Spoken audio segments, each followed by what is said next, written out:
Olá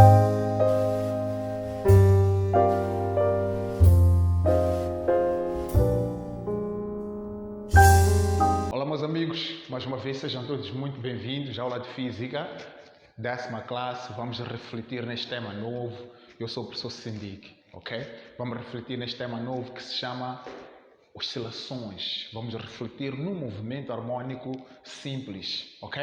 Movimento harmônico simples. Deixa eu dizer para ti que este conteúdo é um conteúdo novo para quem está na 10ª classe. Algumas grandezas que nós vamos tratar aqui são grandezas novas, então devem ser muito bem conhecidas por vós, de forma paulatina, pouco a pouco. Vocês devem ler essas definições de modo que elas possam ficar gravadas. Mas não se esqueçam de se subscrever ao canal, né? Entram no YouTube, colocam Fernando Sindic e vão apanhar lá os vídeos. Procurem a aula que vocês quiserem, coloquem like, ok? Mostrem que vocês estão a gostar, façam vossos comentários. Ok, vamos à aula. Movimento harmônico simples. Como eu disse, né? Esses movimentos harmônicos não são todos aqueles movimentos que podem ser oscilatórios e podem ser periódicos, ok? Mas a ideia está. Quando é que se diz que um movimento é periódico? Vamos buscar um exemplo clássico que toda a gente conhece. Já imaginaram o movimento que a Terra faz em torno do Sol? O que a Terra faz? Ela faz este movimento de translação durante 365 dias, né? Vai fazer isso este ano. Próximo ano volta a fazer de novo a mesma coisa, né? Depois do próximo ano volta a fazer de novo a mesma coisa. Então, esses movimentos que se repetem no intervalo de tempo igual, né? Nós chamamos este movimento de movimento periódico. Agora, os oscilatórios são aqueles movimentos em que o corpo está numa posição fixa. Por exemplo, um baloiço. Já viram um baloiço? Como é que é um baloiço? Tem aquela posição fixa, você exerce uma força sobre ele num ponto, abandonas, o que ele faz? Ele retorna para esta posição onde ele estava fixo, vai ao outro lado, ele volta a retornar, passando desta posição fixa até ao outro lado. Então, este movimento, né, de vai e vem, em relação a esta posição de equilíbrio, nós chamamos disso de um movimento oscilatório. Então, nós vamos estudar comportamentos concretos de corpos que executam este tipo de movimento, movimentos oscilatórios e periódicos. Oscilações mecânicas. Ok. Como eu disse no início, existem grandezas novas que vocês devem se familiarizar com elas. Ponto de equilíbrio, você nunca ouviu falar de ponto de equilíbrio. Período, você nunca ouviu falar de período. Frequência, nunca ouviu falar de frequência. Frequência cíclica, amplitude, elongação. Essas grandezas físicas que envolvem as oscilações, elas devem ser lidas e compreendidas. E nós vamos mostrar com base em exemplos concretos nos próprios osciladores. Ok, o que é isso de oscilação? Primeiro temos que saber o que é oscilar. Quando é que se diz que o corpo está a oscilar? Oscilar é movimentar-se em torno de uma posição de equilíbrio. Ok? Vamos trazer exemplos concretos de osciladores mecânicos. Vamos falar de dois tipos de osciladores mecânicos. O pêndulo gravítico simples e o pêndulo elástico. E eu já trago aqui exemplos concretos desses dois pêndulos, né? Nós temos esses dois elementos. Posição de equilíbrio. O que é posição de equilíbrio? É este ponto onde o corpo se encontra em que a energia é nula. Ele praticamente está em repouso. Ok? Este é um pêndulo gravítico simples. O que é um pêndulo gravítico simples? É um corpo constituído por uma haste inextensível e de massa desprezível. Inextensível significa que não se pode esticar. Massa desprezível significa que a sua massa é automaticamente ou aproximadamente igual a zero, né? Então, este corpo, que é constituído por uma haste que está presa aqui, por um fio que está preso a uma haste, né, constituído por uma massa desprezível também, ele pode oscilar em torno desta posição fixa. Ok? Oscilar é fazer o quê? É fazer isto. Nós fornecemos energia nele, fornecemos uma determinada altura, né? Na interpretação das energias, ou melhor, na interpretação das energias, já no segundo ciclo, nós vamos fazer essa interpretação. Mas aqui nós não precisamos de fazer isso, ok? Ele, quando ganha esta altura, por causa da altura, ele tem energia potencial, ok? Então, nós quando abandonamos, o que é que ele faz? Ele retorna à posição de equilíbrio, vai para o outro lado, por causa da força restauradora que faz com que ele retorne à sua posição de equilíbrio, ele volta de novo para esta posição, ele retorna a outra posição, ele retorna a outra posição, fazendo este movimento de vai e vem em torno desta posição de equilíbrio. Este é o pêndulo. A posição de equilíbrio é este ponto onde o corpo não sube. Mas esta experiência, ela só é execuível, ela só pode acontecer para pequenas amplitudes. Porque se a amplitude for muito maior, muito grande, quer dizer, o ângulo neste caso, não falo da amplitude, falo do ângulo, ok? Se este ângulo for muito maior, porque nós temos o corpo que faz isto, ele abre este ângulo. Se este ângulo for muito maior, então este movimento não vai acontecer. Então é para pequenos ângulos, ok? E há uma idealização que deve-se ter em conta aqui. Nós temos que desprezar a resistência do ar. Nós trabalhamos aqui com a resistência do ar desprezada. Então, o que eu disse? Quando nós exercemos pequena força sobre ele e abandonando, ele vai fazer este movimento de vai e vem em torno da posição de equilíbrio. Então, oscilar é fazer isto, é movimentar-se em torno da posição de equilíbrio. Para o pêndulo elástico, ele é constituído por uma mola, né? E é constituído por uma massa, ok? Esta mola está presa a esta haste. Nós, quando exercemos uma força, uma pequena força sobre a mola, né?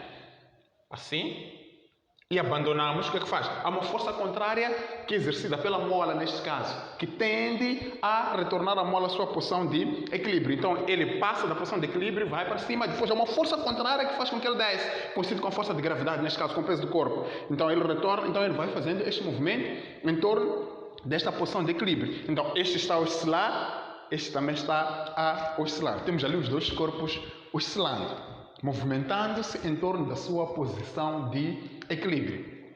Ok, como eu disse, há grandezas aqui que devem ser muito bem conhecidas. Vamos pegar nisto e fazer a sua interpretação aqui. Vamos pegar nisto e fazer.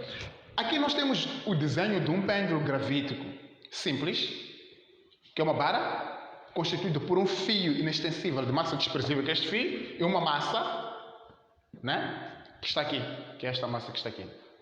Ok? E temos o pêndulo elástico.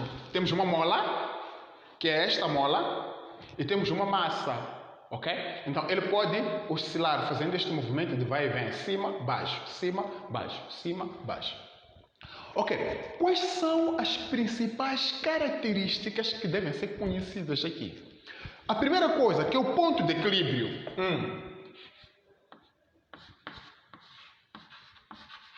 É o ponto de equilíbrio. O ponto de equilíbrio é aqui onde ele está praticamente com energia nula. Este ponto onde o corpo está em repouso. Este é o ponto de equilíbrio, é o ponto O. Ok? O que é que nós fazemos? Nós exercemos uma pequena força até ao ponto B. Quando nós exercemos força sobre ele até o ponto B, nós abandonamos no ponto B, ele vai retornar passando por O em direção a C e ele vai retornar passando por O em direção a B. Quando ele estiver no ponto B, a altura é um pouco maior acima do solo, há uma força de gravidade que atua no centro de massa do corpo, faz com que ele retorne, né? Então ele faz isto. Ao retornar neste ponto, ele ganha uma velocidade. Ok? O que significa que neste ponto ele tem apenas a energia potencial, por causa desta altura aqui. Então, quando ele retorna, neste ponto a sua altura é igual a zero, instantaneamente ele fica sem energia potencial neste ponto, mas ele tem velocidade. Por causa dessa velocidade, ele passa a ter energia cinética. Ele, quando passa para este ponto, ele volta a subir, ganhando altura. Esta energia cinética, ela transforma-se em energia potencial e vice-versa. Então, ele faz este movimento de forma periódica. Forma periódica por quê? Porque o tempo que ele leva a ser de B para O é o mesmo tempo que ele vai levar a sair de O para C e será o mesmo tempo que ele vai levar a sair de C para O, fazendo assim este movimento periódico em relação à sua posição de equilíbrio. É exatamente o que acontece aqui. É o que está a acontecer aqui. Nós exercemos uma pequena força sobre a mola, estava no ponto O, em posição de equilíbrio, ele vem para aqui para o ponto B, abandonamos. Ele retorna para o ponto O, passando por C, e ele retorna para o ponto B, passando por O, e volta de novo ao ponto, fazendo este movimento de vai e vem. Ok?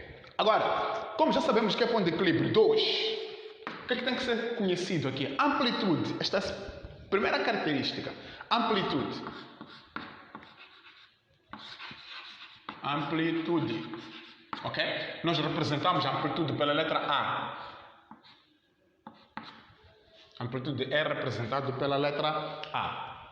O que é amplitude? Nós já sabemos o que é posição de equilíbrio. A amplitude vai ser o desvio máximo do oscilador em relação à posição de equilíbrio. Chama-se desvio máximo ou afastamento máximo do oscilador em relação à posição de equilíbrio. O que é isso? A posição de equilíbrio é esta, eu exerço força sobre ele até este ponto, abandono. O que é que ele vai fazer isto?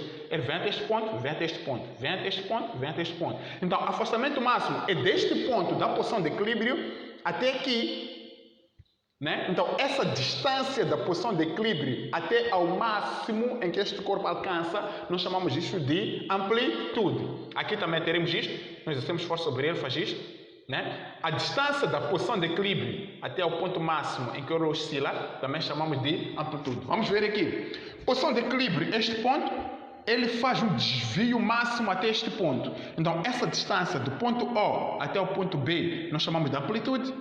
A distância do ponto O até o ponto A também chamamos de amplitude, ok? Então, é o afastamento ou desvio máximo do oscilador em relação à posição de equilíbrio. Como eu disse, a amplitude é uma distância, ok? Se é uma distância, então a sua unidade no sistema internacional é dada em o quê?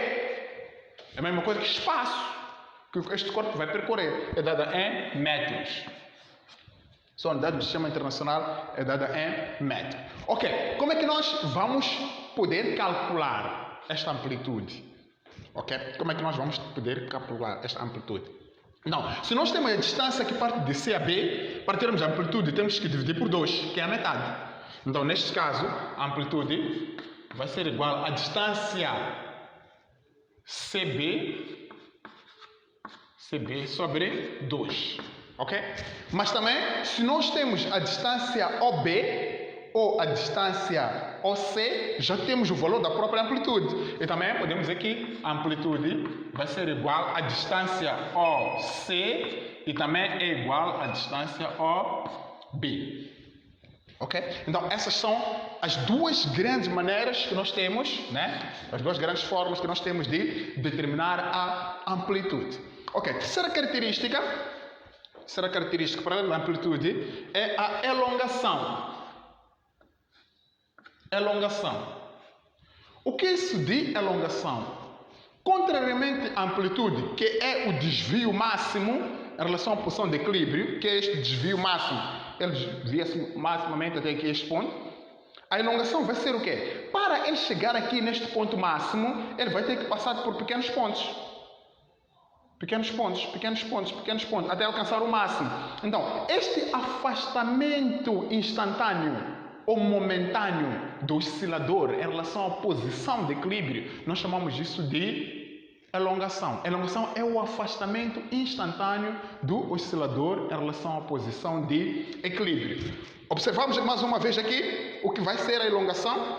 Este corpo no ponto O, em que ele está na posição de equilíbrio, para nós executarmos oscilações, ele tem que ser levado até o ponto B e é abandonado. Para ele passar novamente, ele vai passar por este ponto, por este ponto, por este ponto, por este ponto. Então, ele toma vários pontos aqui. Então, esses pontos em que ele alcança ao mover-se do ponto O para o ponto B, esses pequenos pontos, nós chamamos isso de elongação. Então, elongação vai ser o afastamento instantâneo do oscilador em relação à posição de equilíbrio. Faz isto e ela atinge o máximo. Né? Então, quando ela atinge o máximo, deixa de ser elongação, passa a ser amplitude. Então, há uma relação que existe entre a elongação e a amplitude. Podemos definir também a amplitude como sendo a elongação máxima. Quando a elongação atinge o valor máximo, deixa de ser elongação, passa a ser amplitude. Então, nós podemos representar a nossa elongação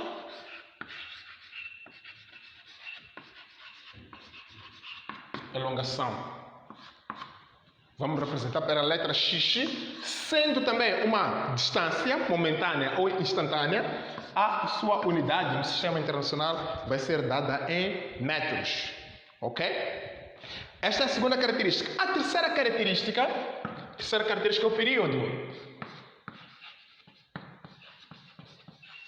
Ok? Período que vai ser representado pela letra T.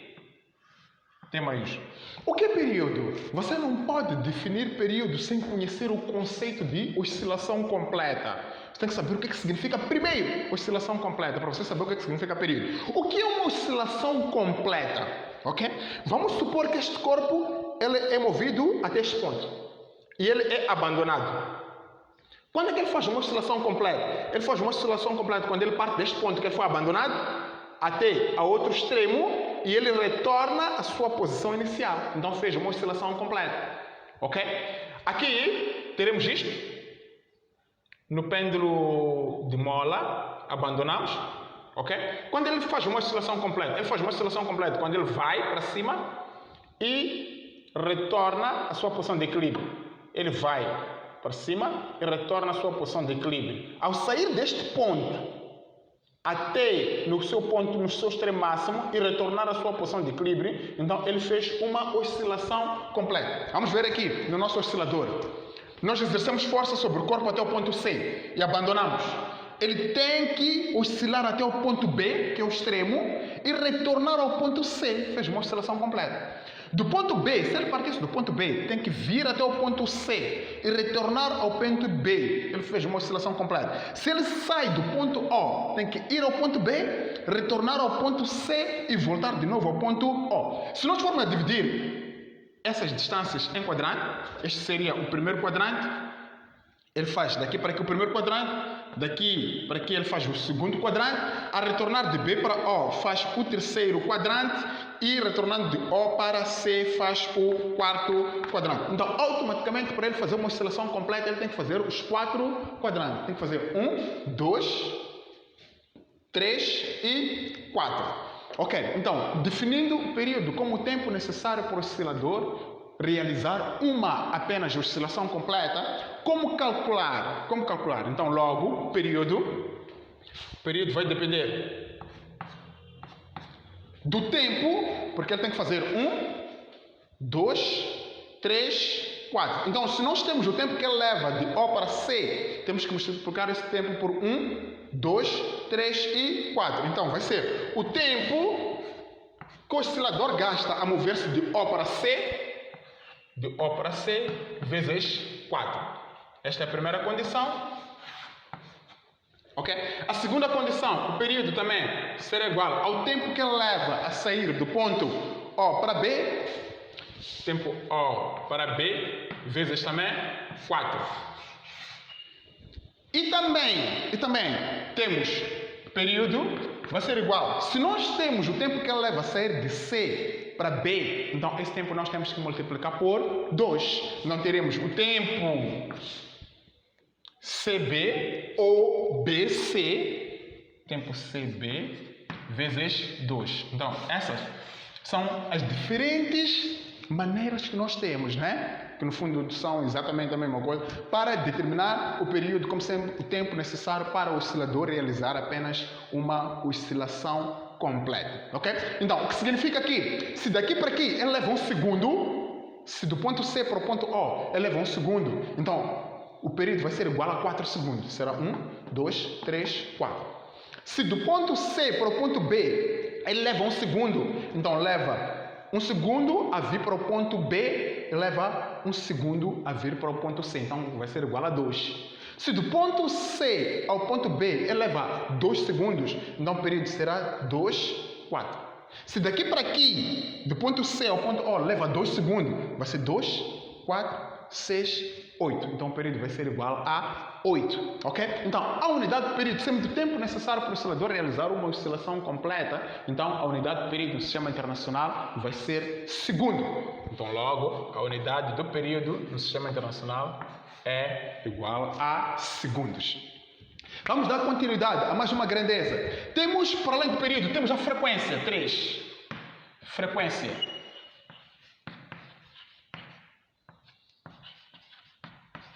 Frequência, ok? A frequência é representada pela letra F. Frequência linear. Existem dois tipos de frequência: a frequência linear e a frequência cíclica, ok? Mas nós agora queremos falar da frequência linear. O que vai ser frequência linear? Frequência linear é o inverso praticamente do período, ok? Nós não vamos indicar frequência aqui no oscilador, que é o número de oscilações. Fazemos isto. corpo oscila. Vamos supor que ele realiza 10 oscilações num segundo. Então, a frequência vai ser o número de oscilações que este oscilador realiza na unidade de tempo. É o inverso praticamente do período, ok? Sendo o período o tempo necessário para realizar um determinado número de oscilações, a frequência vai ser o número de oscilações que o oscilador realiza na unidade de tempo. Então, automaticamente, a frequência vai ser igual ao número de oscilações. Nós vamos representar por n sobre o tempo. Então, este vai ser a unidade que nos permite determinar a frequência no sistema internacional. Então, a partir do momento que nós temos o valor da frequência, sendo a frequência o inverso do período, também podemos dizer que a frequência vai ser igual a 1 sobre o período. Aqui também, sendo o período o inverso da frequência, então o período aqui também será igual ao inverso da frequência. Então teremos isto. Essas expressões, elas parecem muitas, parecem iguais, todo mundo tem que ler isto e poder, fixar para que vocês possam saber agir, ok? Então, aqui, a partir daqui, nós já podemos ter a unidade da frequência no sistema internacional, Sendo a frequência o inverso do período, então a frequência vai ser igual a 1 sobre a unidade do período no sistema internacional é segundo.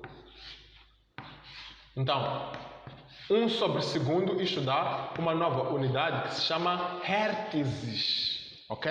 Hertz é a unidade da frequência no sistema internacional. Hertz significa 1 sobre segundo, significa inverso do segundo. Então, é assim como nós podemos determinar a frequência.